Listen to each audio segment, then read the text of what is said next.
Sejam todos muito bem-vindos ao Domus Podcast, um podcast onde entrevisto pessoas que estão investindo e empreendendo no mercado imobiliário. E meu convidado de hoje é um colega incorporador, membro da comunidade Domus e também colaborador, mentor aqui dentro da comunidade, aqui dentro da Domus. Seja bem-vindo, Matheus. Tudo bem contigo? Fala, Léo. Tudo certo? Um prazerzaço estar aqui. Massa. Uma honra. Muito Legal. feliz mesmo. Obrigado por ter aceito o convite. Nós vamos conversar hoje sobre como alcançar liberdade financeira dentro do mercado imobiliário. Mercado gigantesco, que tem muitas oportunidades, mas qual que é a forma mais eficiente de alcançar isso? Qual que é o caminho mais curto, seguro, rentável, eficiente para que alcance esse objetivo, que é um objetivo da maior parte das pessoas. Contextualize para nós aí de onde você é, o que você faz e por que você está investindo no mercado imobiliário também. Bom, a história é um pouco longa, né? Mas venho, ainda apesar de muito novo, né? Já construindo e empreendendo no mercado imobiliário. Começou a minha jornada, na verdade, no mercado imobiliário começou há pouco tempo, né? Onde surgiu a necessidade de migrar um pouco do que eu vinha fazendo, né? Então a gente até então estava no ramo da alimentação, vinha há 6 anos já no ramo da alimentação, trabalhando mais específico com açaí, né? Onde a gente criou uma marca lá em Criciúma. Até então criamos a marca lá, a gente vinha empreendendo nessa unidade lá em Criciúma. Muitos erros, muitos acertos nessa jornada. E chegou um tempo em que a gente via que, até comentei com um de nossos colegas aqui esses dias, que o que a gente fazia no verão, praticamente, a gente tinha que guardar, juntar para poder sobreviver no inverno. Então, basicamente era essa linha que a gente vinha passando, sabe? E mediante a isso, olhando, né, colocando isso tudo na balança, a gente falou, pô, não tá valendo a pena, né? A gente ralar tanto no verão para poder só sobreviver no inverno. E foi onde, mediante a isso, eu acabei vendendo algumas lojas, né? Uma, inclusive, ainda está aberta até hoje e essa loja está indo super bem. Uhum. O faturamento dela vem aumentando. É de vocês ainda? É a marca, né? A marca é de vocês. A marca continua comigo e esse franqueado que está tocando ali está indo super bem. Uhum. Né? Tem um faturamento bom. E ele se manteve e está tudo certo. Mas, para mim, particularmente por questões de sucesso, assim, de realização profissional, sabe? Eu busquei e falei, pô, preciso mudar. Quero novos ares para mim. Né? Não estava me sentindo realizado mais. Eu vi que aquilo e onde eu estava não fazia mais sentido eu estar. E foi onde me mudei para Biguaçu. Meus pais já estavam lá morando, então retornei a morar com meus pais e surgiu a oportunidade de construir, né? Por ser da área da engenharia civil, falei, poxa, tenho domínio na área, também já trabalhei em construtora, já gerindo obra, então falei, pô, vamos abraçar, né? Meu pai também até chegou para mim e falou, pô, vamos construir, a gente consegue um capital e a gente consegue dar início nesse primeiro empreendimento. Aí foi onde eu aterrissei na incorporação imobiliária, né?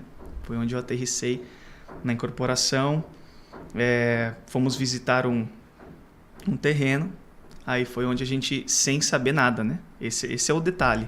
Sem saber de incorporação. Até então não sabia que a atividade que eu iria fazer era, de fato, incorporação, né?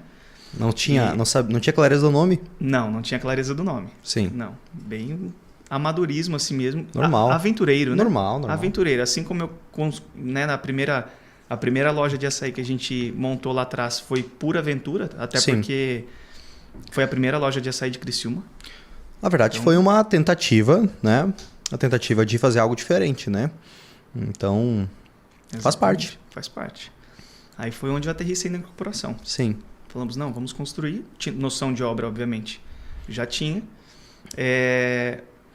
meu pai queria comprar, na ideia ali, ele falou, cara, vamos comprar uns projetos prontos na internet. Vamos baixar umas plantas. Pegou uma empresa lá de, se eu não me engano, de Sorocaba, alguma coisa assim, queria baixar uma planta lá, ia pagar 2.000, acho que era. Tudo certo pra dar errado, né? Tudo certo pra dar errado. Eu falei, não, isso aí não vai funcionar.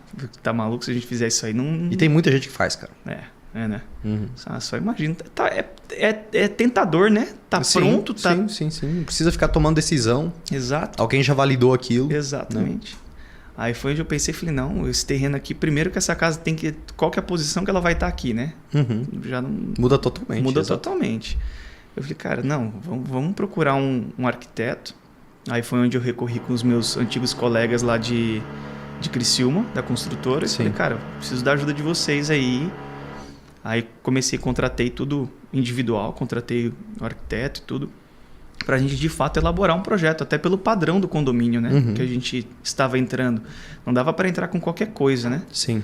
Então a gente foi atrás, aí foi onde eu comecei a estudar o melhor produto para poder ingressar. Aí foi onde a gente deu a entrada, elaboramos o projeto, enfim, definimos tudo como é que devia ser. Teve mudanças durante o percurso, né? Já com obra pronta ainda teve que derrubar a parede, ainda a gente, se der, a gente fala sobre isso. Mas foi assim nessa linha que eu aterrissei de fato na incorporação. Legal. E aí a gente já entra numa primeira comparação que eu gostaria de fazer aqui, para trocar uma ideia, sobre correlacionar o mercado imobiliário com outros mercados, com outros negócios. Por exemplo, você montou uma empresa de açaí, né? Ia franqueou inclusive, acabou franqueando, né? E é interessante porque tem negócios que prosperam em todas as áreas, então não existe área ruim, né, de se empreender. Mas existe áreas mais eficientes, negócios que tendem a dar mais certos. E no mercado imobiliário, esse é um deles. Total. O mercado imobiliário a gente trabalha com situações, com uma necessidade básica das pessoas, que é ela ter onde morar. Seja alugando, seja fazendo uma reforma de um imóvel para que uma pessoa adquira ou more, seja nós investindo em imóveis via leilão para comprar com um valor descontado e revender ou reformar e alugar. Existem diversas formas, mas o fundamento do mercado é proporcionar que as pessoas tenham onde morar. E a gente está falando de uma população que cada vez aumenta mais, então a demanda ela é crescente e constante. Então, logo isso já nos mostra que há uma oportunidade muito interessante nesse mercado. E aí, se a gente correlaciona com outros, por ele ser um mercado já perene, consolidado, com uma demanda crescente e também consistente, a probabilidade de dar problema ela é menor. Né? O açaí ele tem um desafio, que é a sazonalidade. Total. Não quer dizer que o mercado imobiliário não tenha. Tem momentos que tem maior liquidez, maior volatilidade, taxa de juros diminui, financiamento em abundância, muita gente querendo comprar seu próprio imóvel.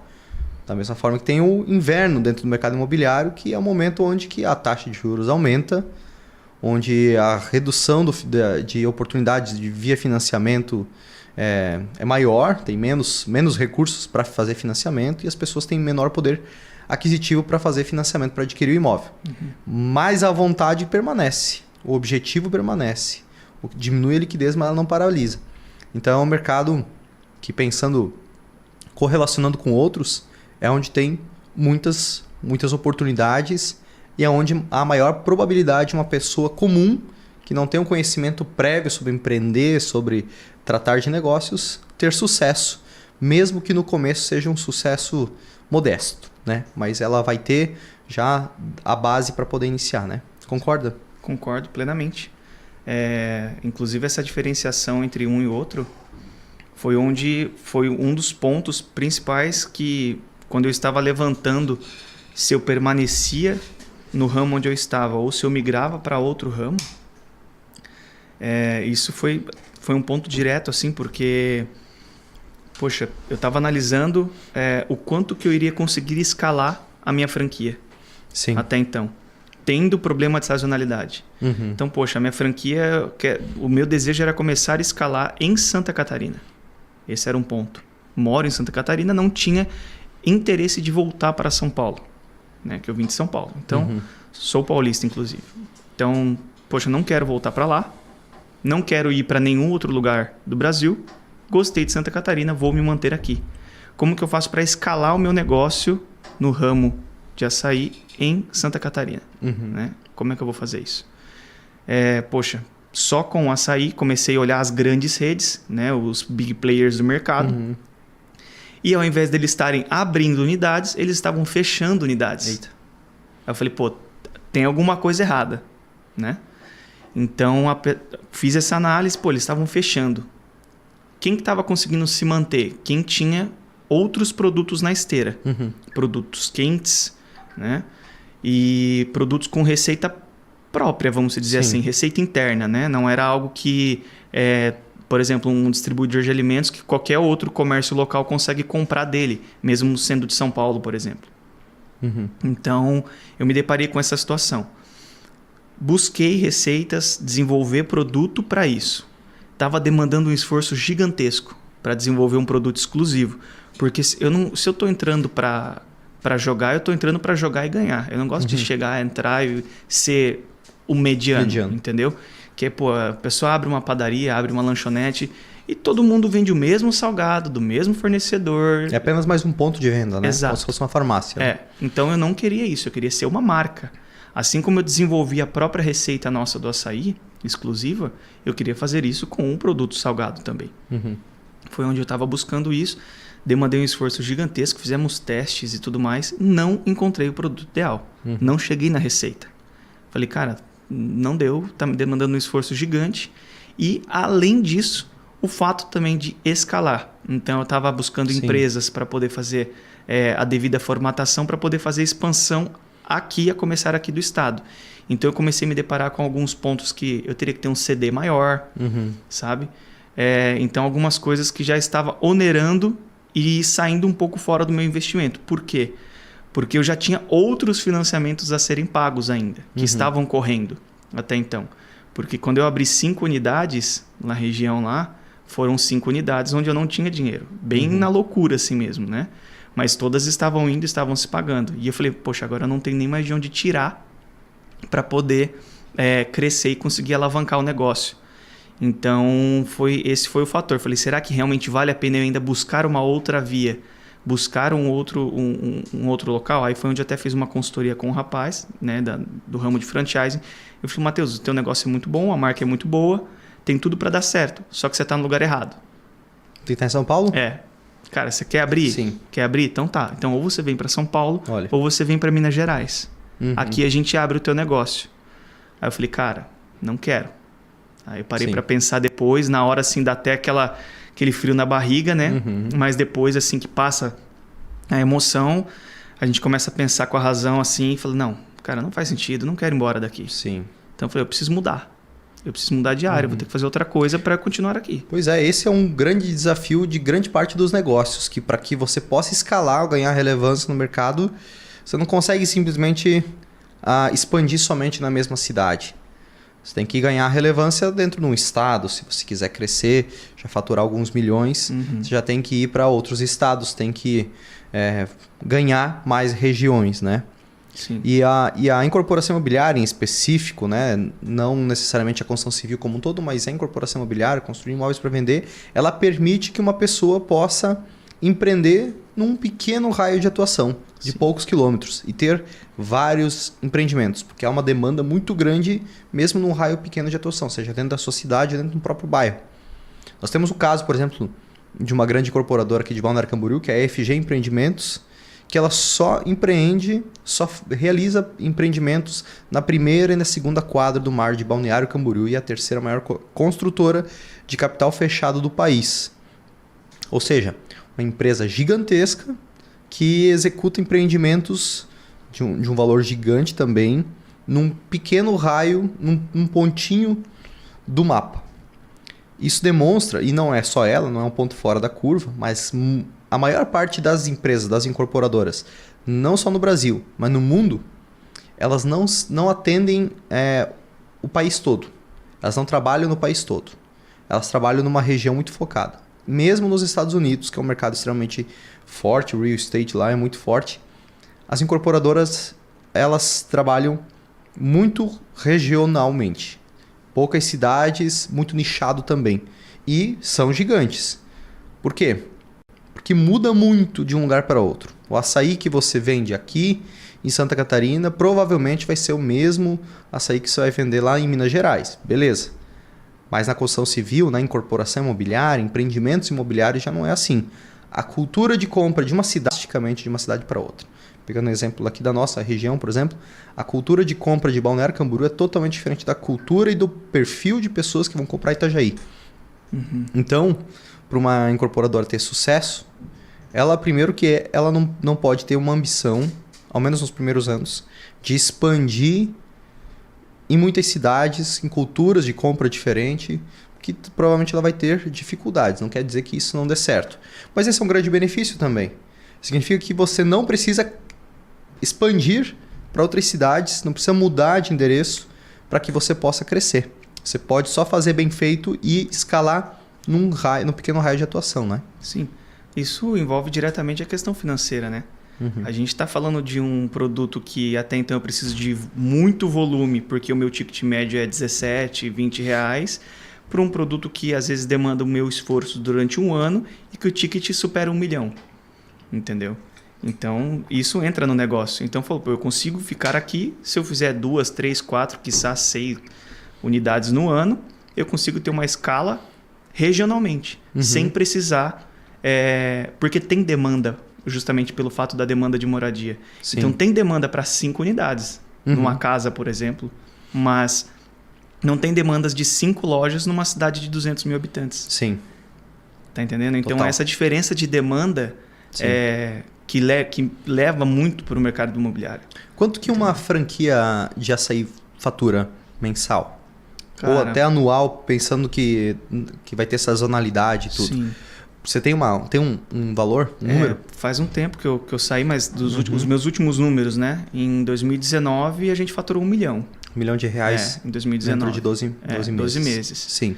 E você sabe uma margem de lucro desse 1 milhão de reais? Assim, a cada 1 milhão que eu faturo, eu coloco no meu bolso, tirando todos os custos, quanto? Sim, em torno de 15% a 20%. 15% a 20%. Legal. Uma operação. É bom? É bom. É bom. É bom. O ruim não é. Não. Porque a complexidade ela é bem baixa do negócio que você tinha, né? Sim. Vamos dizer, basicamente você serviu o açaí. Talvez eu seja muito leviano ao falar isso, né? Porque quem tem a franquia talvez tem com certeza mais coisas do que... Eu digo assim, não que ele não tenha que fechar o balanço no final do mês, Sim. não que ele não tenha que repor estoque, né? Mas assim, pensando na complexidade do negócio, são tarefas operacionais tranquilas de ser feitas. Sim. Não existe assim talvez uma demanda, um esforço muito grande mental, né? Sim. É algo assim mais tranquilo de ser feito. É algo que vira repetitivo e automático. Sim. Né? Sim. Mas... uma receitinha de bolo, né? Exato. Mas o grande desafio é gerir pessoas para entregar experiência. Sim. Esse é o grande fato. Porque você está lidando com o cliente a todo momento. Sim. A todo momento. E o cliente, muitas das vezes, ele está num dia ruim. Sim. Ele tá, sei lá, acabou de bater o carro no trânsito e ele vai entrar puto na tua loja, entendeu? Sim.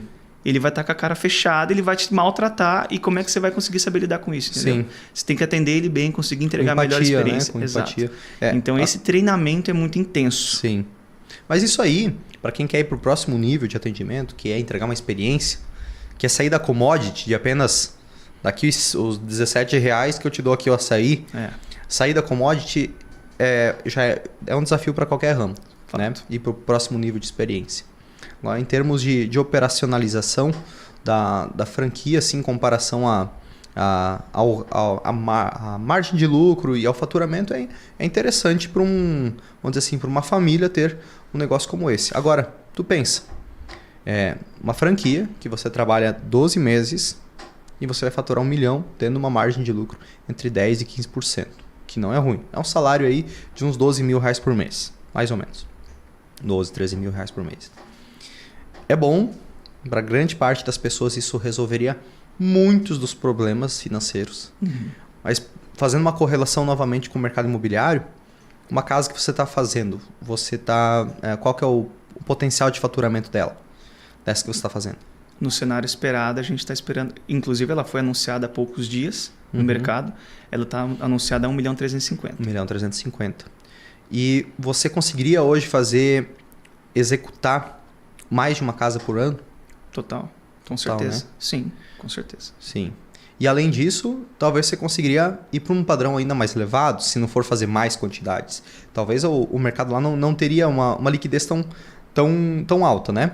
No momento, não. Não, no momento não. Momento, não. Mas vai, dentro de 3, 4 anos, tem um lançamento forte que daí sim, a gente vai ter um padrão mais alto. Ainda mais elevado. Se você vê, é um imóvel, né, que pode ser, no seu caso hoje, você tem autonomia de tempo no dia a dia, você está aqui com a gente enquanto ela está acontecendo lá, você não está servindo um açaí nesse exato momento e está acontecendo. E é um faturamento considerável, 1.300.000, 1.350.000, dentro de um período de quanto tempo? 10 meses. 10 meses de obra. Vai ter um atraso, mas um atraso porque eu mudei a obra, né? Eu mudei o projeto. Que acontece com bastante. Então vamos considerar 12 meses 12 aí, meses. né? 12 meses é um ciclo interessante. Dentro desse período ter um faturamento desse. Sendo que você poderia até estar fazendo 2 e ter um faturamento superior a 2,5 milhões, né? E uma margem de lucro mais elevada, inclusive. Sim. Né? Uma margem de lucro aí que pode... 25% a 30%. 25% a 30%. Então, a cada R$1 milhão, ao invés de sobrar 100 a 150 mil através de uma franquia de açaí, que é o nosso exemplo, que o Matheus também empreendeu, a gente salta do 1 milhão de faturamento para uma margem de lucro de 250 mil, 300 mil reais. É como a gente ainda está esmagando, espremendo bem o preço. Sim. E conseguindo parcerias, permutas com alguns fornecedores e tudo mais. Então a gente tende a aumentar. Né? Sim. O nosso alvo é 40%. O nosso alvo. Sim. Mas eu estou colocando um cenário aqui. Conservador, é o que eu né? espero. Hoje de manhã teve um aluno nosso que entrou em contato comigo no Instagram e eu estava trocando uma ideia ali e ele me disse assim, olha, aqui em Manaus eu construo por 1 milhão e vendo por 2. E não sou eu que estou falando isso. Isso acontece aqui em Balneário Camboriú, acontece em muitas regiões do país e acontece lá em Manaus também.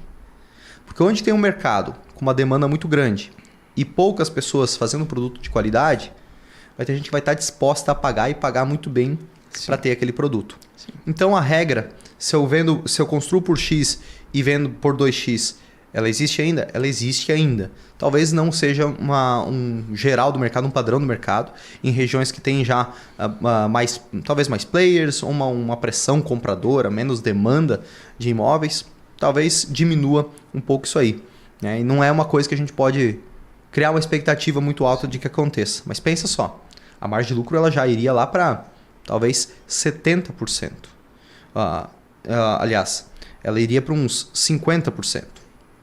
Né? Não chegaria a 50%. Eu estou fazendo o cálculo errado.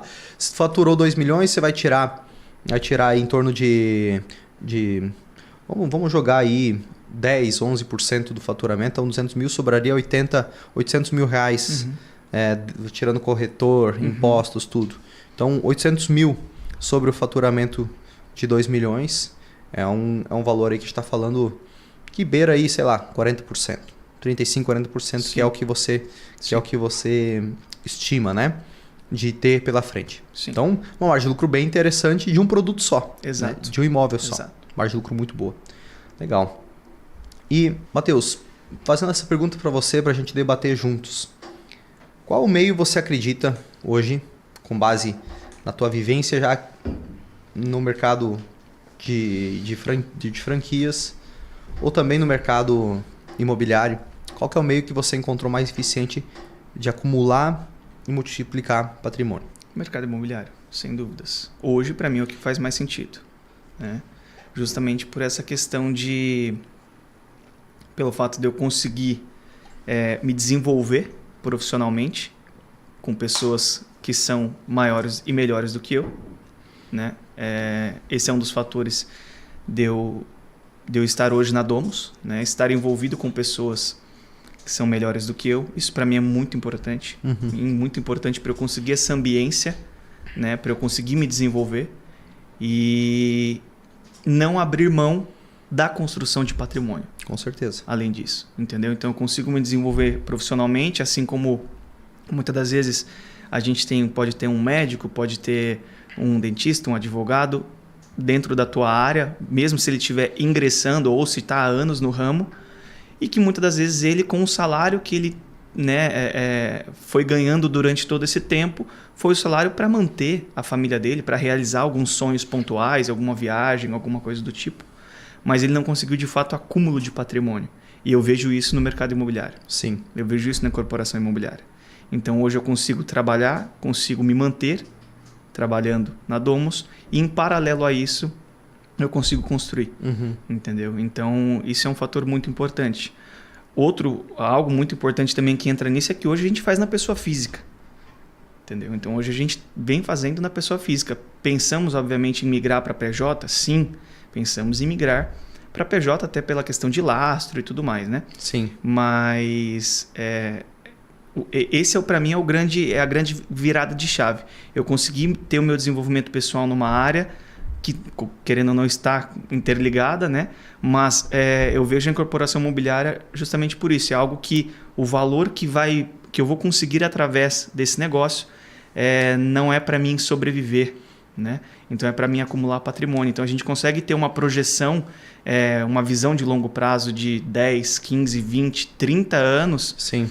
Se a gente ficar aplicando isso constantemente, se a gente aplicar isso constantemente, ano após ano, a gente consegue ter uma previsibilidade de quanto que eu vou ter de patrimônio acumulado dentro de 10, 15 ou 30 anos. Sim. Sabe? Isso é o que a maior parte dos ramos não possibilita, que é você ter uma renda boa, decente, para você ter uma vida digna e poder usufruir de um dia a dia, de uma experiência. Pode ir num restaurante, viajar de vez em quando, você pode morar bem, se vestir bem, se for importante, ter um bom carro, beleza. Isso é a base. É o que você faz com a sua renda mensal, né? Deveria, seguindo o conselho de educadores financeiros, que é muito bom, você reservar 10%, 20% dessa sua renda mensal para que você possa guardar para o futuro. Seja uma reserva de emergência, investir numa previdência privada para ter a sua aposentadoria, até alcançar a liberdade financeira, ter uma renda passiva lá na frente. É um caminho que para a grande maioria das pessoas faz total sentido e é um caminho, inclusive, muito... um posicionamento muito, muito interessante das pessoas, né? De quem educa a população. Mas para quem quer realmente ir para o próximo nível da vida, conquistar algo a mais, ter um padrão de vida ainda maior, ter uma qualidade de vida, ter autonomia, lucro, liberdade de tempo, ter mais tempo livre, não vai ser por esse caminho. Não é o caminho mais eficiente para que essa pessoa possa atingir isso, que é somente guardar uma parte do seu lucro. É preciso para que essa pessoa atinja isso, que ela construa patrimônio. E existe o caminho de guardar os seus 10% do valor que você ganha todo mês. Esse é um caminho, mas entende que tem caminhos mais rápidos, seguros e eficientes de isso acontecer. E um dos caminhos é através do mercado imobiliário. Sim. É através de construir imóveis para vender, porque através desse caminho, você, dependendo da forma como você estrutura o seu negócio, a forma como você capta os recursos também para o seu empreendimento, você pode ter uma renda mensal que supre as suas demandas, supre o valor que você vai gastar para pagar o seu aluguel, para pagar a sua alimentação, pagar a sua moradia e viver bem. Sim. Beleza. Mas a cereja do bolo é quando se vende um imóvel e lá no final, na divisão de lucros, sobra um valor, uma quantia, recurso financeiro significativo, que aquele dinheiro não foi utilizado para pagar contas ao longo dos anos. Aquele dinheiro ele vem inteiro, ele vem de uma vez só. Porque se ele viesse distribuído, provavelmente, a maior parte das pessoas, e eu me incluo nesse caso, iria aumentar o padrão de vida. Total. Ao invés de tomar um vinhozinho de R$50, vai tomar um vinho de 100, de 200, 250. Ou de tomar uma cervejinha mais barata, já vai para uma cerveja melhor. Apenas dando um exemplo no que acontece na maior parte dos casos. Então, você ter essa divisão de lucros de uma vez só, por exemplo, de uma incorporação imobiliária, de um imóvel, de uma casa. Essa casa que você vai vender por R$1.350.000. Você ter lá na frente a divisão de lucros, um recurso que vem via financiamento relevante de uma vez só, provavelmente ali você vai ter maior controle, maior domínio para você pegar aquela grana e reinvestir no seu negócio, deixar guardado e não vai simplesmente evaporar ao longo do caminho. E esses recursos vindos de forma consistente a cada ano ou a cada empreendimento, então talvez se tiver mais de um empreendimento simultâneo mais de uma vez por ano, esse vai ser o gerador de patrimônio. Sim. Né? E é uma forma eficiente de fazer isso aí, porque talvez uma pessoa ela conseguiria fazer essa construção do patrimônio dela guardando uma parte dos recursos ou tendo um terceiro turno, tendo um trabalho em outro negócio, no terceiro turno e juntando um dinheiro. Mas no mercado imobiliário ela consegue paralelamente fazer o empreendimento, ter um salário, seja no próprio empreendimento ou no seu negócio, como você disse, médico, dentista, e acelerar esse processo de acumulação de patrimônio, né? Total. Eu penso que o fato de um especialista na área, ainda mais depois dessa onda do que veio muito forte no digital, né? Então, digamos que, poxa, se a gente for pegar um personal, por exemplo, né? Um personal de academia, profissional de educação física, ele tem, vamos colocar aí uma janela de 12 horas de trabalho durante o dia, né? Não mais que isso. Mais. Então, o meu personal é das 5 da manhã às 8 da noite. Então, ele tem uma janela aí um pouco mais, né? Um pouco mais esticada, mas poxa... Sim, mas não é todos. Não é todos. É apenas um ponto fora da curva. É um ponto fora da curva. Sim. Ele Mas assim, poxa, quanto que esse cara não tem que se dedicar em cada hora do dia dele dar um personal para um cliente diferente? Sim. Isso sem contar o intervalo que ele tem que pelo menos meia hora para poder fazer uma refeição de manhã, no almoço, à tarde e à noite. Ele tem que jantar, ele tem que preparar as coisas dele para o dia seguinte. Então esse cara começa a ficar sem vida, né? Porque ele está tentando encaixar, lotar a agenda dele, né? Então chega um ponto que ele já não consegue mais fazer isso. Sim. E aí ele chega num teto. Sim. Dali ele não passa. Ou ele cobra mais, Exato. né? Mas às vezes o mercado não absorve. Exatamente. Ou ele trabalha mais horas. Sim. Então é aí onde ele consegue escalar, onde? No digital, que foi o caso que muitos experts fizeram, né? Só que tem um ponto. Nem todos conseguem se desenvolver bem no digital. Uhum. O mercado digital está aí para todo mundo, mas não é todo mundo que está para o mercado. Entendeu? A pessoa não consegue ter uma performance. Às vezes olha uma câmera trava, por exemplo. Sim. Existem muitos, e a grande maioria, na verdade, né? Uhum. Então, poxa, na obra já é diferente. Você tem que contratar as pessoas certas, ter uma inteligência, né, de conseguir desenvolver e contratar as pessoas certas para que executem um trabalho profissional com o dinheiro que você está alocando ali. É muito mais fácil do que você... A tua performance exige menos, né, de você. Sim. Entendeu? Você consegue colocar um bom arquiteto, um bom engenheiro, uma boa empresa que seja uma construtora ou uma empreiteira e você conseguir um bom escritório de contabilidade, um bom escritório de advocacia. Você ajustando esses pontos, poxa, o teu imóvel vai estar em pé. Sim. Entendeu? E uma hora ou outra ele vai vender. Se fizer o básico bem feito, vai vender. Exato. Então eu acho que demanda muito menos esforços de uma pessoa comum. Sim. Para poder conseguir escalar patrimônio. Do que ela, poxa, eu trabalho há 10 anos como personal. Eu manjo muito de treino, de plano, de dieta, enfim. Eu sou um expert nisso. E aí, do nada, o cara se depara com um teto e ele fala, putz, e agora? Aí ele tem que aprender um ramo que é o digital.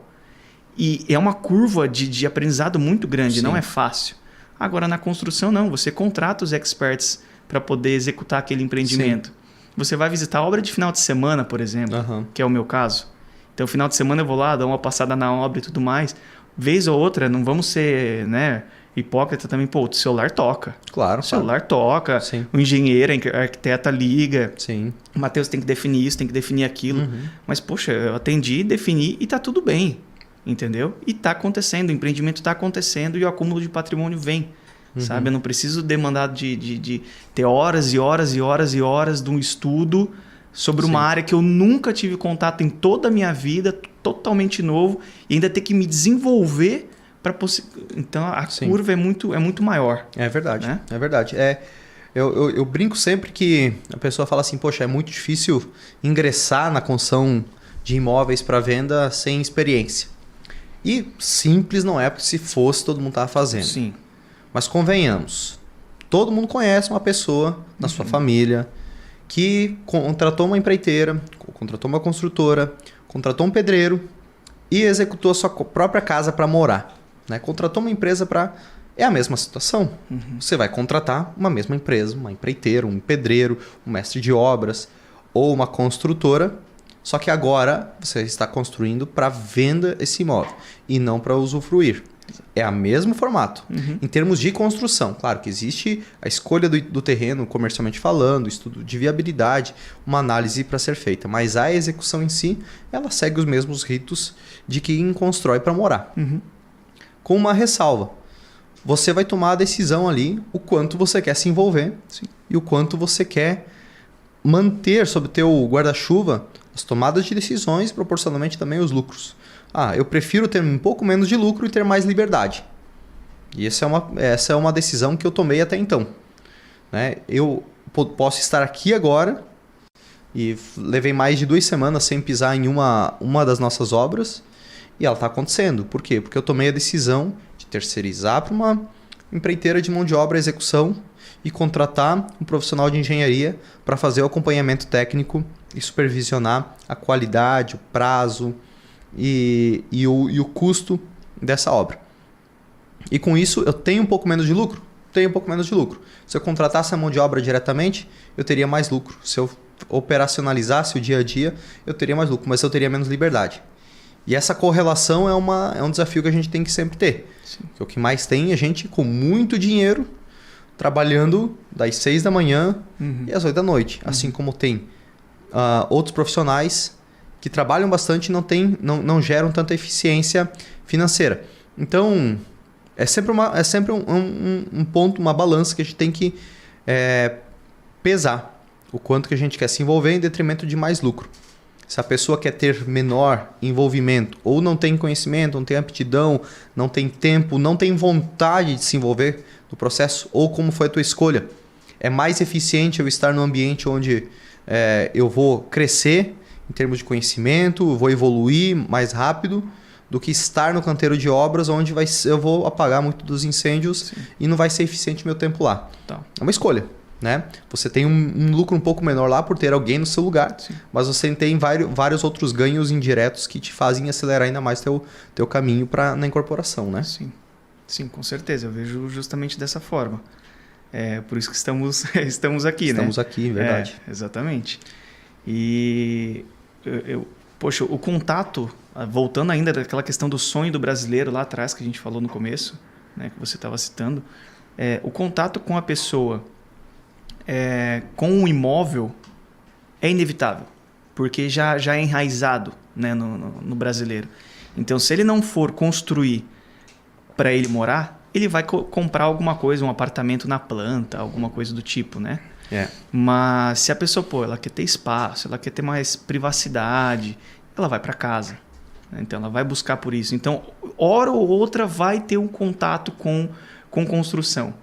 Mesmo se ela comprar a casa pronta, vai chegar no momento que ela vai falar, putz, estou precisando fazer alguma coisa aqui. E aí vai correr atrás de quem? Vai correr atrás do pedreiro, vai correr atrás talvez de um engenheiro, um arquiteto. Então, eu digo que, cara, durante a jornada é inevitável. Vai chegar num ponto que a pessoa vai ter que se envolver com a construção. Entendeu? Então, é por isso que, poxa, por que não se envolver para poder acumular patrimônio? Para ganhar dinheiro com isso. Para ganhar dinheiro com isso. Entendeu? Sem abdicar da sua profissão de fato. Sim. Sabe? Então isso é muito louco, né, cara? Massa. E a gente está falando de construção de patrimônio, qual que é a forma mais eficiente. O que tanto o Matheus quanto eu escolhemos para nós é acumular patrimônio através do mercado imobiliário, por ser um mercado extremamente seguro e com uma demanda muito grande, uma margem de lucro muito interessante e da forma certa te proporciona uma autonomia muito legal. Mas por que construir patrimônio? Qual que é o objetivo disso? O objetivo disso é alcançar a liberdade financeira. Liberdade financeira nada mais é do que as suas contas do mês não dependerem do seu esforço durante aquele mês. Que você tenha recursos através de uma renda passiva que te permita pagar as suas contas, o teu padrão de vida sem você ter que estar ativamente se esforçando para obter aquele recurso naquele momento. Mas por que alcançar a liberdade financeira? Qual que é o objetivo disso? Quero a tua opinião, Matheus. Por que você tem esse objetivo e por que você quer alcançar a liberdade financeira? Cara, com certeza tenho, né? Isso é fato. Tenho um objetivo, sim, de alcançar. E a minha maior vontade de alcançar a liberdade financeira é justamente para ter tempo com as pessoas que eu amo. Total. Entendeu? Porque hoje eu trabalho, meus pais estão lá, a minha namorada, futura esposa, tá também distante de mim, e eu tô aqui trabalhando e em paralelo construindo patrimônio. Mas eu quero chegar num ponto que eu quero estar mais com meu pai, com a minha mãe, eu quero viajar com os meus pais, eu quero chegar uma semana e falar, amor, vamos para tal lugar.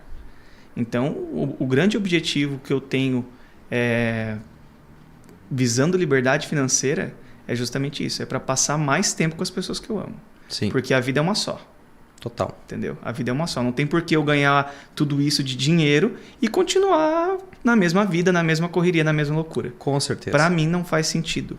Vai passar, eu vou envelhecer, eu vou... E aí? Eu vou olhar para trás e falar assim, tá, trabalhei e construí tudo isso, fiz um império. E daí? Não passei tempo com os meus pais, meu pai morreu, minha mãe se foi, minha irmã está distante de mim, a minha esposa também está lá enfiada no trabalho dele. E aí? Começa a vir um arrependimento ali, né? Total. Porque você fala, putz, cara, eu fiz tudo isso, eu me esforcei tanto e foi basicamente em vão, porque eu busquei tudo isso para alcançar a felicidade e eu não sou feliz hoje. Sim. Isso acontece com muita gente.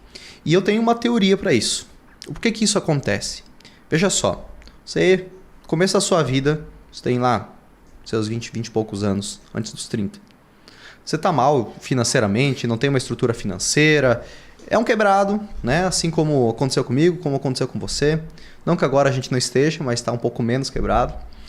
E no começo da vida, beleza, você tem tempo, você tem energia, mas você não tem dinheiro. E você quer ter dinheiro para proporcionar, seja para você mesmo, melhores experiências, proporcionar para sua família, ou mesmo para que esse ganho, esse crescimento seja apenas um troféu para que você possa dizer, caramba, eu estou evoluindo, estou indo para o próximo nível. Tá. Muita gente então tem essa dor de querer evoluir, o que aconteceu comigo e a maior parte das pessoas também tem, e vão começar a trabalhar. Quanto mais se trabalha, quanto mais se produz, mais ganha. E essa pessoa percebe que, poxa, se eu quero realmente conquistar um patrimônio considerável, relevante, em menos tempo, para poder usufruir com minha família, poder ter mais tempo, eu preciso agora me abster desse tempo, me abster desse conforto, diminuir meu padrão de vida ou manter ele e não aumentar, mesmo com maiores ganhos. Eu preciso trabalhar mais tempo, não só trabalhar mais eficiente, mas trabalhar sim mais eficiente e mais tempo, ou seja, do início da manhã até a noite, para que a coisa possa acontecer. Para que, se você fizer trabalhar só das 8 da manhã às 6 da tarde, você vai fazer o que todo mundo faz. Sim. E vai permanecer onde todo mundo está. Sim. Beleza. Então, essa pessoa estabeleceu um novo hábito, um novo padrão de vida, um novo padrão do seu dia. E depois de muitos anos, quando ela atingiu um patrimônio relevante, ela ganhou muito dinheiro, ela tem agora, talvez até, conseguiu algumas posses, um bom carro, uma boa casa, família, filhos estão estudando numa escola boa, ela continua trabalhando muito. Por quê? Porque ela criou um hábito, criou um padrão dentro dela que ela tem que continuar fazendo isso, porque lá atrás foi o que fez ela sair do zero. Então, se ela parar de fazer isso, ela vai perder tudo. Isso fica na cabeça. Então essa pessoa continua trabalhando demais e acaba perdendo o que tanto ela quis, que é ter mais liberdade, ter mais tempo com a família, poder viajar talvez mais, usufruir daquilo que conquistou. Porque muitos não sabem quando é o momento de, beleza, agora eu já consegui voar, então eu já gastei todo o combustível necessário para voar. Agora eu tô no ar. Eu consigo agora somente administrar, continuar trabalhando, mas num ritmo reduzido, né? E saber o momento disso é tão importante quanto saber fazer por merecer para alcançar, para conseguir o patrimônio. Sim. Porque de nada adianta. Eu acho que não é sobre parar, né? Eu acho que se parar, porque eu não vou viajar o tempo inteiro. Sim. Eu não vou ficar no churrasco com meu pai o tempo inteiro. Até todo porque dia. chega uma hora que você não aguenta mais, Exato. né? Você não quer mais isso. Exatamente. Ele deixa de ser algo gostoso e passa a ser, putz, é só mais um churrasco, é só mais uma viagem. Exatamente. Deixa de ser algo bom, né? Então não é sobre parar de trabalhar. Eu acho que isso, pelo menos eu tenho dentro de mim, que eu nunca vou parar de trabalhar. Nunca. Ótimo. O trabalho, eu ouvi desde pequeno, o trabalho dignifica o homem. Com certeza. E eu não vou parar de trabalhar. Sim. Eu amo trabalhar.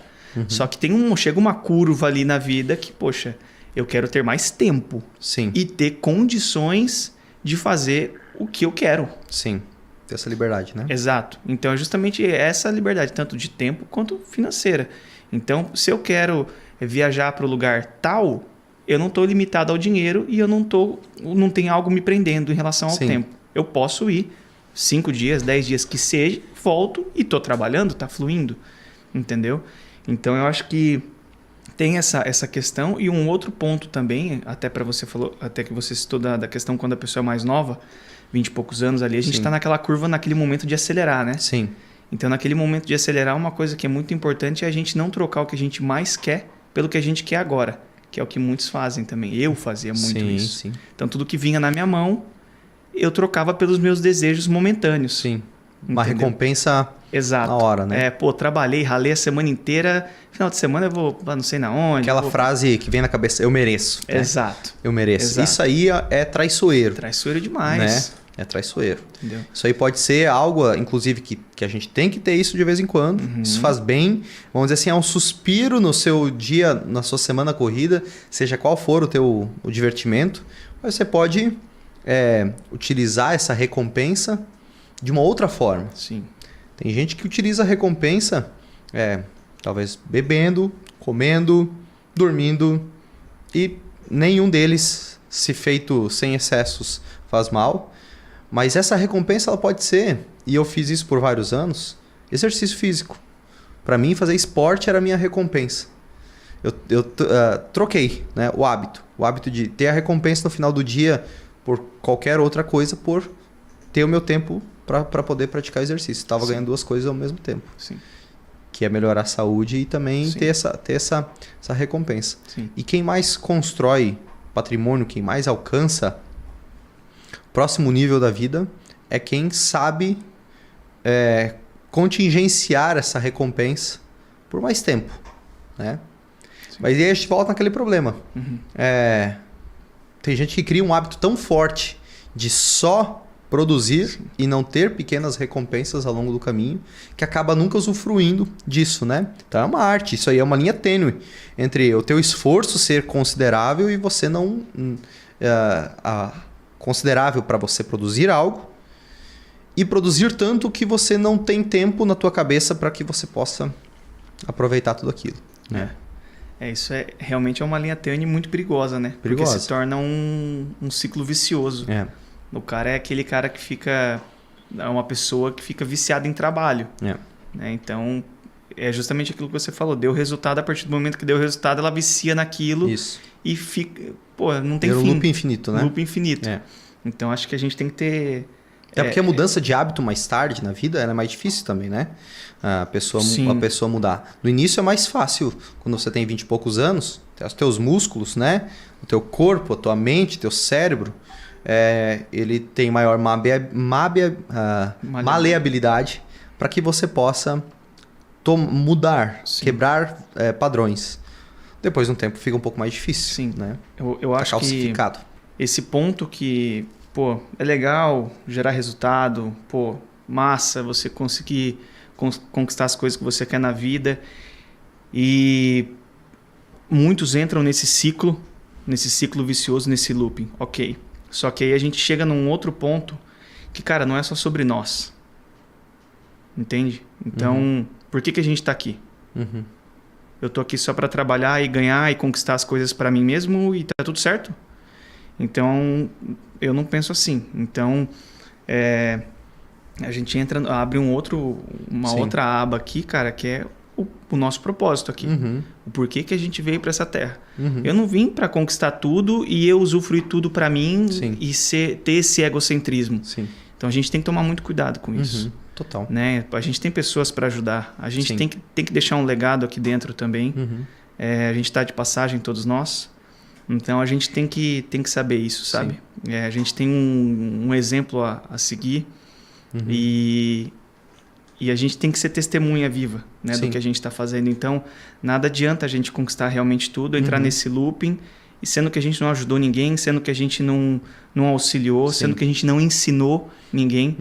Um exemplo disso é você, porque você poderia estar só com a incorporadora, construindo patrimônio, tendo a tua liberdade financeira, o teu padrão de vida ok. E tendo até, inclusive, liberdade de tempo e recurso para visitar os teus pais e tá tudo bem. Só que você não se limitou a isso. Você falou, peraí, é mais do que isso. Vou ajudar, vou ensinar, vou entregar isso. E aí você começa a interferir na vida de outras pessoas. Você começa a criar um negócio que muda a vida de um servente, que muda a vida de um pedreiro, que muda a vida de várias pessoas. Seus alunos. Então você já começa a ver uma outra via. Você entendeu isso? Sim. Entende? Então a gente tem que pensar nisso também. Tem que pensar nisso também.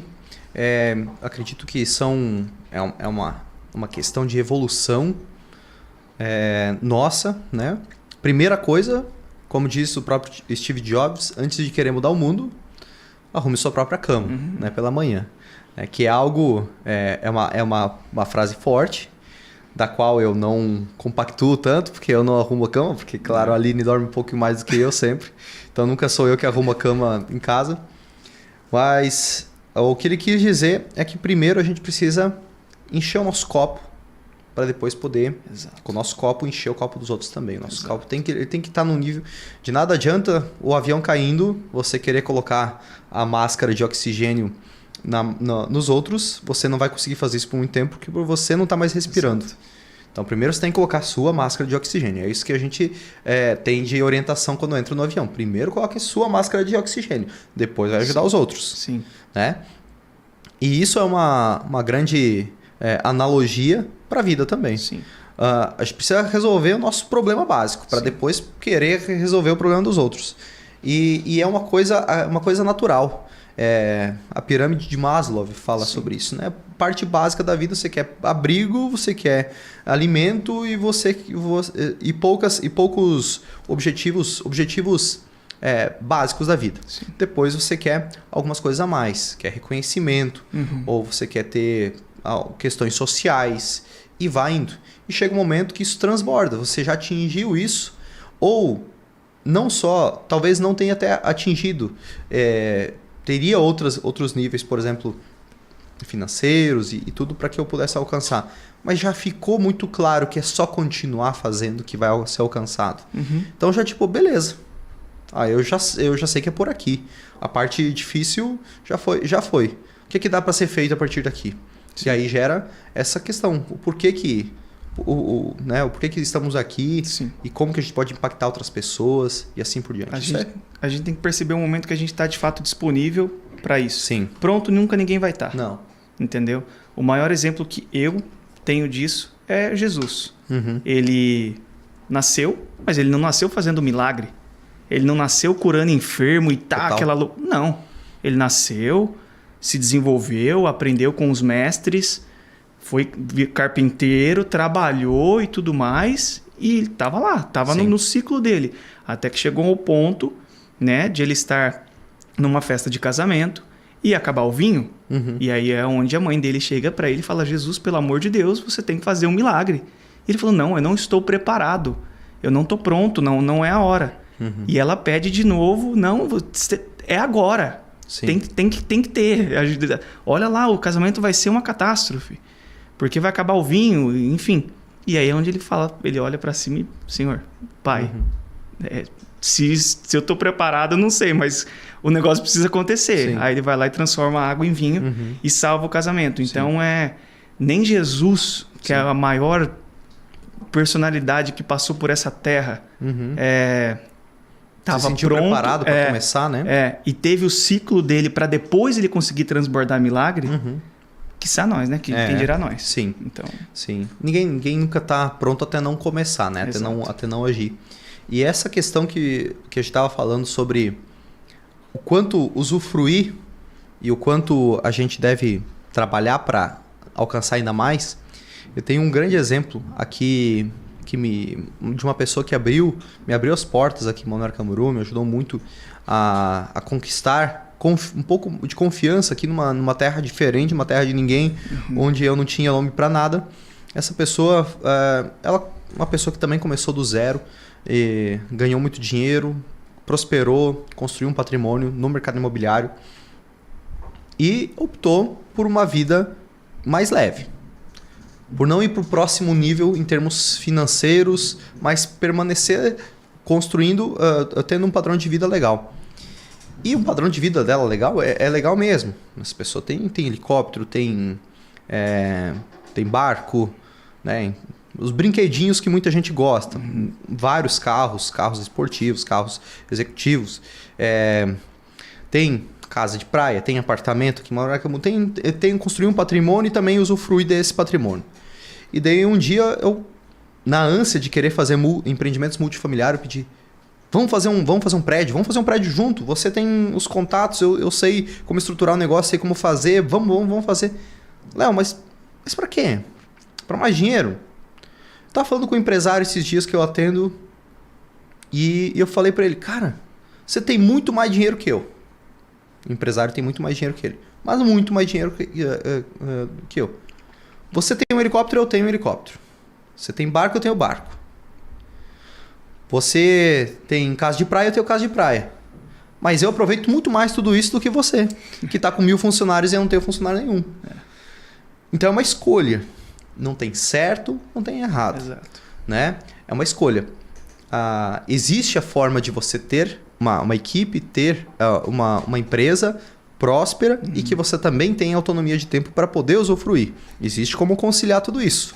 Mas o que ele me falou me gerou um insight muito interessante, porque eu pensei: cara, realmente, olha só, ele encontrou o caminho para ele ter lucro, para ele ter liberdade, sem ter que sacrificar todo o seu tempo para que isso aconteça. Encontrou uma eficiência, né? E é isso que a gente deve também encontrar. Existe um momento de ralação, de trabalhar pra caramba, de acordar cedo, dormir tarde. E isso não é por um mês, nem por um ano, mas por vários anos. Vários anos. Tá todo mundo nessa corrida. Se você correr na mesma velocidade que tá todo mundo correndo, você vai chegar onde tá todo mundo chegando e simplesmente aquilo é o novo padrão, o novo igual. Então, se você quer ir para um próximo nível da sua vida, tem que correr mais rápido, né? E alcançar a liberdade financeira, ela exige essa corrida. Ela pode ser feito da forma convencional, guardar 10% do que se ganha, investir numa renda fixa e esperar até quando você tem os 20 anos de idade até você atingir seus 60 anos, quando você já não está mais produzindo, para poder usufruir de uma aposentadoria que vai ser utilizada apenas para pagar os remédios que você está tendo que tomar pelo trabalho estressante que você fez dos 20 aos 60 por não gostar do que fazia. É um caminho. Mas existem caminhos mais eficientes para isso. Sim. Existe caminho para alcançar a liberdade financeira mais rápido. E não é somente guardando dinheiro. Guardar é importante, ele faz parte do processo. Se você não acumular, é uma caixa de água cheia de furos, não importa quanta água você colocar dentro, ela vai esvaziar sempre. Sim. Mas só o guardar não é o suficiente. Só o investir bem não é o suficiente. Em termos de proporção, eles dois são menos relevantes do que criar dinheiro. Não ganhar dinheiro, porque a gente... No português nós temos essa expressão ganhar dinheiro, né? Como se fosse ganhar sem ter nenhuma troca, né? Mas criar dinheiro, produzir dinheiro, gerar valor. E quanto mais valor você gera, quanto mais riqueza você produz e conserva ela, ao menos, e de quebra, investir bem para que ele se multiplique sem a sua dependência, você vai atingir isso mais rápido. Sim. No mercado imobiliário, na incorporação especificamente, de uma forma conservadora, e mesmo começando sem recursos próprios, é possível atingir a liberdade financeira dentro de 10 anos. Comprando terreno, construindo casa, vendendo, com recursos, pode ser de parceiros investidores, para quem está começando do zero, como eu comecei, ou recursos de família, ou via financiamento. E repetindo esse ciclo ano após ano, crescendo, fazendo mais unidades, ou fazendo unidades maiores, por 10 anos, essa pessoa vai atingir um patrimônio relevante. Vamos supor que o patrimônio, para você que está ouvindo, está assistindo, seja de 20 mil reais mês. 20 mil reais mês é o que eu... Poxa, se eu ganhar isso por mês, eu vou estar me sentindo livre financeiramente, eu vou estar bem. Bom, para você ganhar hoje 20 mil renda fixa de dividendos mês, você tem que ter 2 milhões, 2 milhões e meio aí para você ter uma renda fixa e ter isso de lucro líquido. Já tem que levar em consideração que em poucos anos parte desse teu lucro ele já não vale mais tanto quanto porque você perdeu via inflação. Sim. Mas beleza, uma margem de lucro interessante. Então, o que eu tenho que fazer para acumular 2 milhões, 2 milhões e meio, 3 milhões de reais para alcançar minha liberdade financeira? Guardar 10% ao mês é uma alternativa. A continha do Excel, ela funciona. Sim. Mas vai chegar o momento ali na frente que o que acontece? Essa pessoa, alguém da família precisou de dinheiro, está apertado. Uhum. O cara lá perdeu emprego, ou até mesmo teve uma questão de saúde na família. Uhum. Primeiro dinheiro que vem é sacar essa grana aí e resolver aquele problema. Não, a vida ou qualquer outra coisa é mais importante do que o dinheiro. De fato, mas ela poderia, às vezes, ser resolvida de outra forma que não seja usufruindo ou utilizando aquele recurso que foi arduamente guardado. Então, além de ser mais demorado através desse caminho, guardar os 10% e você correr o risco de encontrar novas prioridades ao longo do caminho que façam com que aquele capital seja retirado, ele não é tão eficiente ao longo do tempo. Agora, por exemplo, o mercado imobiliário. Ele tem um grande desafio, que é a liquidez, que é você vender o imóvel. Uhum. Em alguns momentos o mercado é muito volátil, a coisa acontece numa velocidade muito incrível. Em outros momentos o mercado está retraído e tem menor liquidez. Então a liquidez é o maior risco do mercado imobiliário. Sim. Da mesma forma que ele é o maior risco, ele é o maior benefício.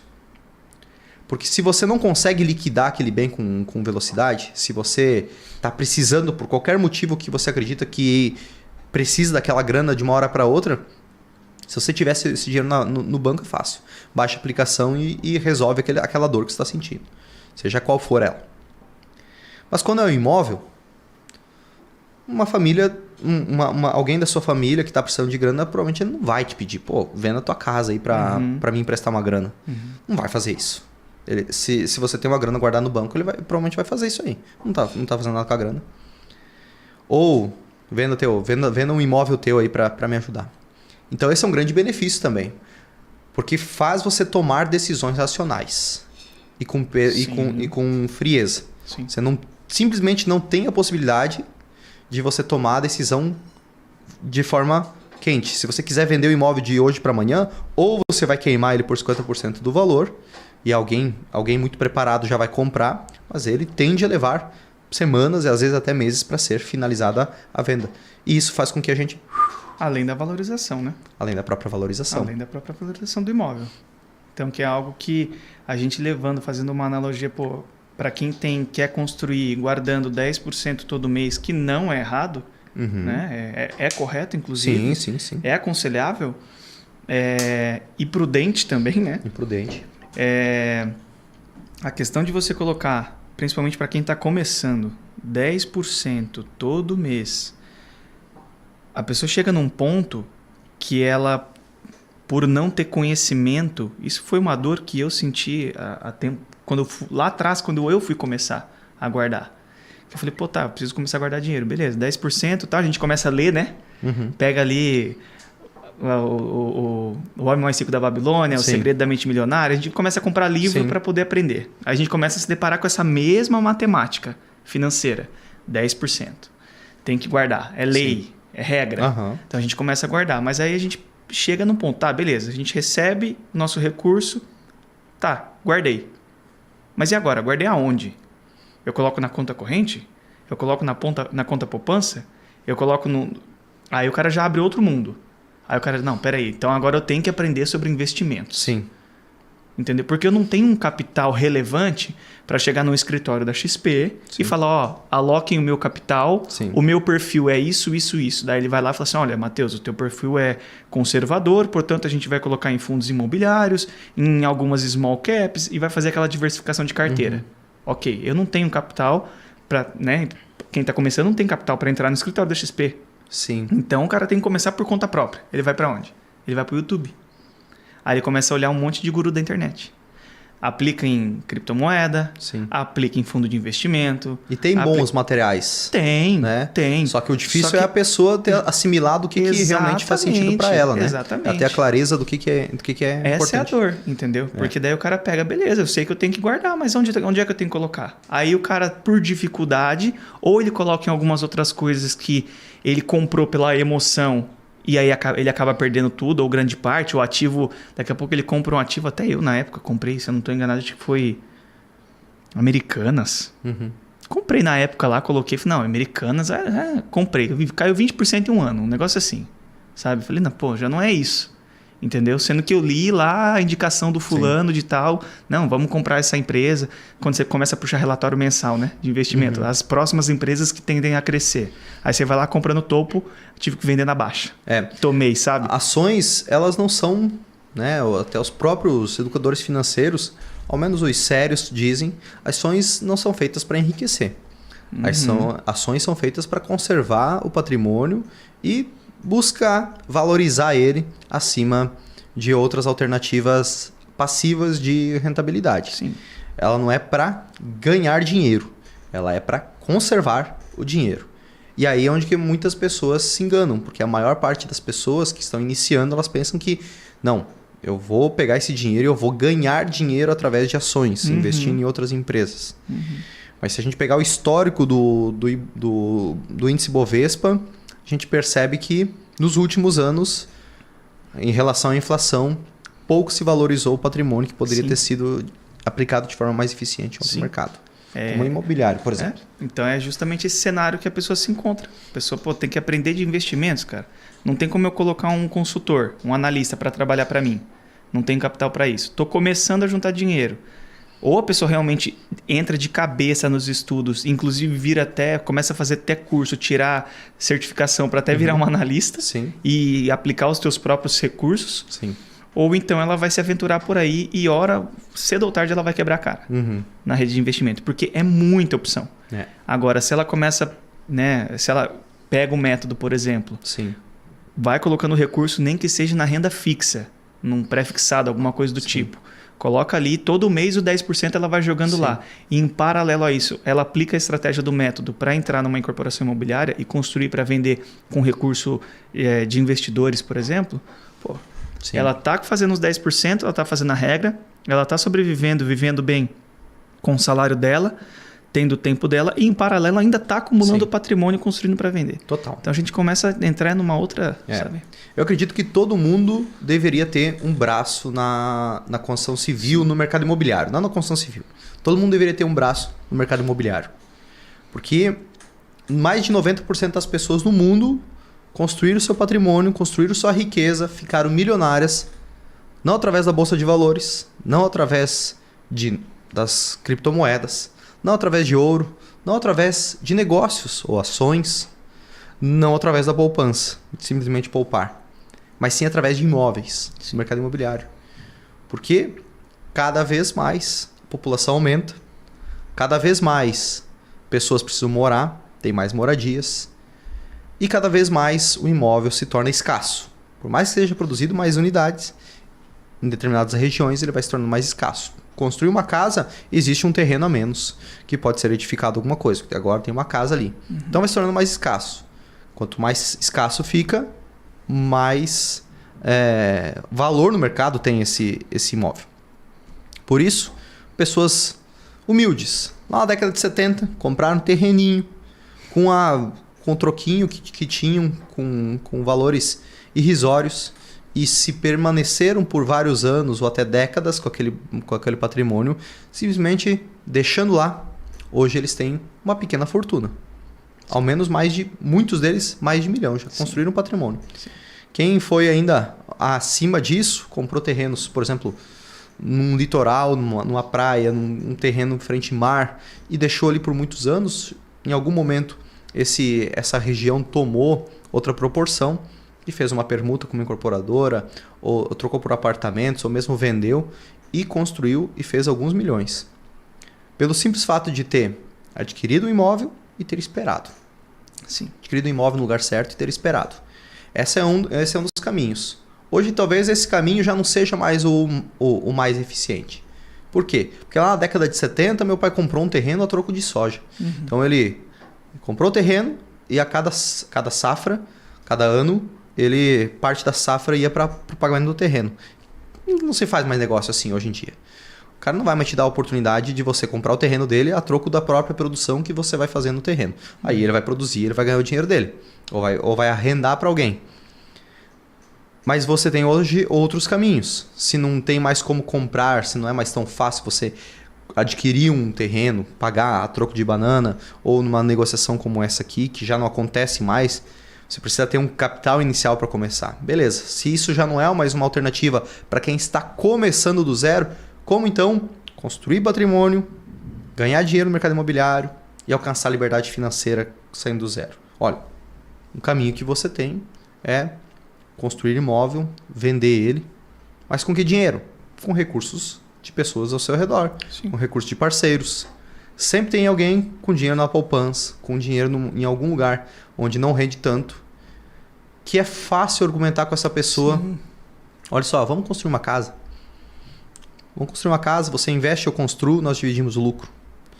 E aí você vai ficando com uma parte do lucro. Você trabalha, não investe e fica com uma parte do lucro. Depois você investe um pouquinho do lucro e vai ficar com mais metade do lucro. Sim. E aí você vai repetindo esse ciclo e não é de uma hora para outra, mas consistentemente ao longo de anos, até que você construa o patrimônio relevante que você vai tomar a decisão se agora eu quero transformar isso numa renda passiva e usufruir desse patrimônio, ter minha liberdade financeira, ou continuar multiplicando cada vez mais.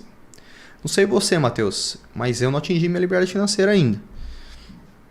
Porque a liberdade financeira é subjetiva. É muito relativo. E ela é dinâmica também. O que eu imaginava, o que eu aspirava para alcançar nos meus 30 anos de idade, que eu alcancei, hoje eu já não aspiro mais só isso. E para que eu possa ir para o próximo nível, aí você tem que colocar novamente lenha na fogueira. Você tem que reinvestir e continuar o negócio, né? Para ir para o próximo nível, para ir continuar acumulando patrimônio, porque o teu padrão de vida vai aumentando, logo aquela previsão de liberdade financeira, de patrimônio que você precisava ter para ter uma renda fixa e poder pagar todas as suas contas, já deixa de ser a conta que vai pagar as contas hoje em dia. Sim. Então tem que produzir ainda mais. Isso não é ruim de nenhuma forma, isso é o processo de evolução.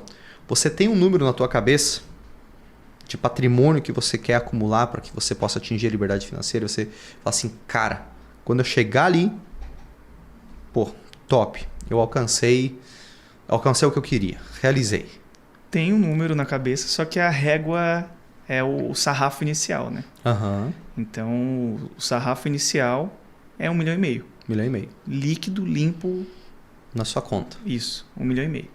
Então, esse é um sarrafo inicial, vai chegar. Esse valor ele é muito intangível, ele é muito distante. É um gap muito grande. E quando é muito distante, a pessoa fala, não vou conseguir. Sim. E aí desiste literal, sabe? Sim. Então porque se ele não parece alcançável, palpável, tangível, a pessoa fala, putz, cara, não vai dar pé, né? Então, o próximo degrau, a gente precisa saber do próximo, da próxima curva, o próximo degrau. O próximo degrau tem 1,5 milhão. Sim. Você vai chegar lá, você não vai estar satisfeito mais, porque a parte gostosa da vida, que poucas pessoas realmente usufruem disso, é o caminho, não é a chegada. A chegada é muito rápida, né? Você chegou lá, uau, que massa! O pódio Acabou, o pódio é aquele momento, né? É. É aquele momento que o cara comemora, estoura champanhe e aí? Vamos para a próxima corrida. Próximo dia tem que continuar acordando cedo. Então, o Lewis Hamilton vai lá, faz um pódio, pô, beleza, estourou a champanhe, tá, mas semana que vem tem Interlagos. Entendeu? Continua. Então a corrida continua. Foi o caso do nosso evento, né? Nossa primeira vez que a gente fez um evento presencial, o Domo Summit aqui em Balneário Camboriú. Inclusive, ano que vem vai ter, dia 3, 4, 5 de março, aqui em Balneário Camboriú, vai ter mais uma edição do Domo Summit, ainda maior, mais. E foi muito louco, hein? Foi muito massa. O feedback de todo loucura. mundo. A experiência foi incrível para todo mundo. Tanto para quem esteve lá, quanto para nós que produzimos o evento. Foi incrível. Chegou segunda de manhã, uns um pouco sem voz, outros cansados, meia fase, né? Mas mesmo assim, segunda de manhã a gente já estava aqui no escritório e beleza. Legal demais o evento. Mas hoje nós temos que continuar trabalhando aqui, a vida que segue. Não, e o legal é que não foi só isso, né? A gente chegou, pós-evento, não passou nem uma semana. Na segunda-feira a gente já chegou e ainda falou assim, tá, muito massa, parabéns para todo mundo, legal. Como é que vai ser o do ano que vem? Né? Já estamos começando a alinhar o de 2023. Então, assim, nessa pegada. Total. Sarrafo, e detalhe, aumentamos o sarrafo, né? A régua tá bem alta. A régua tá bem alta. Então, vocês devem participar. Vai ser muito massa. É uma experiência legal. E isso demonstra que o objetivo... A gente tem que estar feliz com a jornada, né? A gente não deve estar somente ansioso e aguardando a chegada. Quando eu alcançar a liberdade financeira, aí eu vou parar. Se você fizer isso, se você tem esse objetivo de parar, você vai estar atrofiando a sua vida. Total. Você vai estar regredindo. Né? A liberdade financeira ela vai te dar mais tempo para você fazer outra coisa, para você talvez dormir até um pouco mais tarde, para você ter mais tempo com a família. Mas você precisa continuar tendo objetivos, né? Altos, aspirações na sua vida para que ela não se estagne. Porque muita gente acontece isso. Né? Chega lá e muita gente tem o objetivo da liberdade financeira justamente porque não gosta do que faz. Não é porque ela quer ter a liberdade financeira porque porque quer ter autonomia de tempo. Não, ela quer isso porque ela não gosta do que faz. Já aconteceu isso comigo. Comigo também. Teve uma fase da vida que eu não gostava do que eu fazia. Então o que a mente começa a bolar? Beleza, o que eu tenho que fazer para eu sair dessa merda? Que eu não aguento mais essa vida aqui. Ela é muito... É ruim, é sofrida, eu não tenho prazer nisso aqui. O que eu tenho que fazer para... eu tenho que ganhar dinheiro suficiente para eu ter a liberdade financeira e não precisar mais fazer isso. Sim. E ela toma isso como uma verdade. E não necessariamente. Depois que ela gostar de alguma coisa, de realmente fazer aquilo, ou aprender a gostar daquilo, porque não quer dizer que a gente gosta de fazer tudo, né? Mas aprender a gostar da jornada passa a ser bem mais leve e essa necessidade de atingir a liberdade financeira, que deve permanecer um objetivo desse, mas a necessidade, a aspiração ao único objetivo de vida, talvez ele seja, quero, mas tá tudo bem, tá massa o caminho, né? Você passou por isso também? Passei. Inclusive teve um momento, eu era muito novo ainda, tinha 18, 19 anos, a mentalidade do cara, né? Eu tinha 18 para 19 anos e eu queria... Já estava nessa pegada de investir, guardar e tudo mais. Só que o meu real intuito era guardar para poder viver de renda passiva. Que eu falei, eu daqui 10 anos vou estar fazendo 30, vou guardar, aí vou começar a investir em fundo imobiliário, porque daí eu sei que vai me dar X por mês e daí eu não vou trabalhar. Essa era a minha ideia. Não vou trabalhar. Era não querer trabalhar. Não querer trabalhar. Vagabundo. Entendeu? Sim. Vadio. Sim. Então, assim, esse pensamento me fez não gostar da jornada. Não entender o processo. Então, eu não tive a performance suficiente até para conseguir conquistar o que eu tinha planejado. Entendeu? Então, esse pensamento me fez patinar. Sim. Entendeu? Porque foi um pensamento medíocre. Entende? Lá atrás. Sim. Eu, com 18 para 19 anos, querer viver já de renda passiva para não precisar trabalhar? Não. Entendeu? Então isso me fez travar. E foi a melhor coisa que aconteceu. Você não ter ganho, né? Sim. Aí hoje, agora eu tô completamente diferente. Hoje eu não pretendo parar de trabalhar. Sim. Entendeu? Sim. Essa... Apenas mudou vamos dizer assim, o que você quer pela frente. Eu quero continuar trabalhando, mas ter usufruir do que a vida tem a oferecer, né? De mais tempo com a família, de mais experiências, de viagem, seja do que for. Top. Legal demais a nossa conversa, Matheus. Eu que agradeço. Foi uma honra. Tamo junto e até a próxima, galera. Até a próxima. Valeu. Valeu.